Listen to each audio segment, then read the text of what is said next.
Assalamualaikum warahmatullahi wabarakatuh. Nama saya Nang Aprianingsih, kelas Ilkom E4 dengan NIM 040405200107 akan menjelaskan tentang sejarah pertumbuhan dan perkembangan ilmu komunikasi di Indonesia. Nah, sebelum bicara tentang sejarah, kalian tahu nggak sih apa itu komunikasi?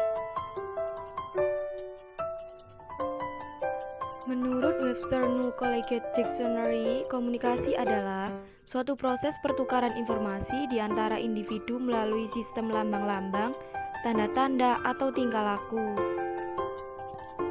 Dahulu, orang-orang sebelum mengenal adanya teknologi yang seperti saat ini, apabila ingin memberi informasi atau pesan, menggunakan media yang masih dibilang tradisional. Contohnya, kentongan, beduk, trompet, prasasti, surat, dan daun lontar.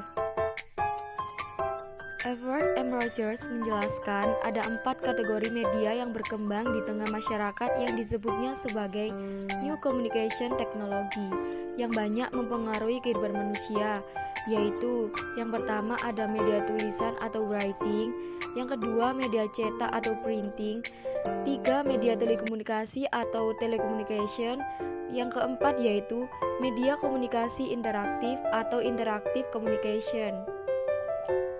Di sini aku akan menjelaskan 4 era evolusi komunikasi tersebut. Era tulisan. Era tulisan merupakan era komunikasi pertama yang terjadi pada tahun 1041 sebelum Masehi.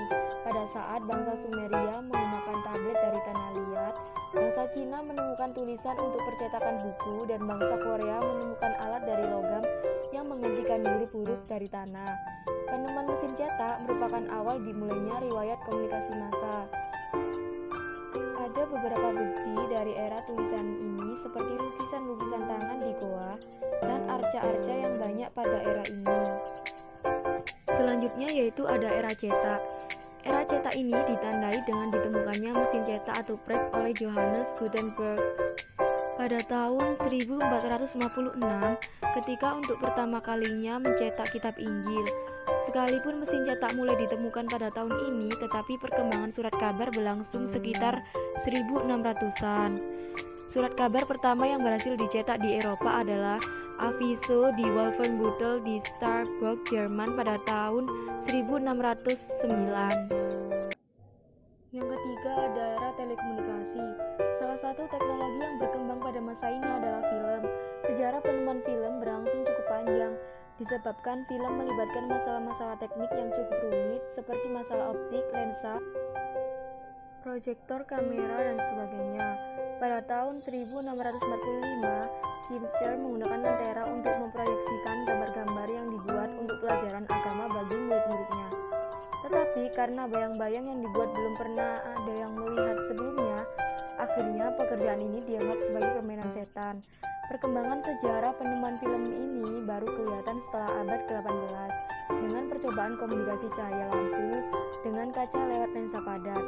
Memasuki tahun 1900, orang Amerika berhasil membuat film tanpa suara dengan durasi 25 menit seperti film A Trip to the Moon pada tahun 1902 dan Life of an American Fireman pada tahun 1903. Pada masa inilah film mengalami masa keemasan. Yang terakhir yaitu ada era interaktif. Era interaktif ini merupakan era yang memiliki interaksi serta feedback yang terjalin antara pengguna teknologi dengan teknologi yang digunakan. Contohnya yaitu virtual assistant pada smartphone. Secara umum, sejarah perkembangan ilmu komunikasi dapat dibagi menjadi 4 periode. Yang pertama ada periode tradisi retorika dimulai sejak zaman Yunani kuno. Yang kedua, periode perkembangan dimulai sejak 1900 sampai Perang Dunia Kedua. Yang ketiga, periode konsolidasi atau Perang Dunia II sampai 1960-an. Dan yang terakhir yaitu periode teknologi komunikasi pada tahun 1960-an hingga sekarang. 1. Periode tradisi retorika. Studi retorika telah ada sebelum zaman Yunani. Retorika menunjukkan kepada segala upaya yang bertujuan untuk persuasi. Retorika mengandung 3 unsur, dan logos. Persuasi menuntut 3 faktor: kredibilitas dari pelaku komunikasi, kemampuan untuk merangsang emosi atau perasaan, serta kemampuan mengungkapkan fakta-fakta yang mendukung logika. Periode pertumbuhan 1900 sampai Perang Dunia Kedua. 3 perkembangan penting pada masa ini yaitu penemuan teknologi komunikasi seperti telepon, telegraf, radio, TV, dan lain-lain. Proses industrialisasi dan modernisasi yang terjadi di negara-negara Eropa Barat dan Amerika. Pecahnya Perang Dunia I dan II pada masa ini, bidang kajian komunikasi dan sosial mulai berkembang sejalan dengan modernisasi, termasuk penelitian tentang dampak juga berjalan. Periode konsolidasi Perang Dunia II sampai 1960-an. Konsolidasi pendekatan ilmu komunikasi sebagai suatu ilmu pengetahuan sosial yang bersifat multidisipliner.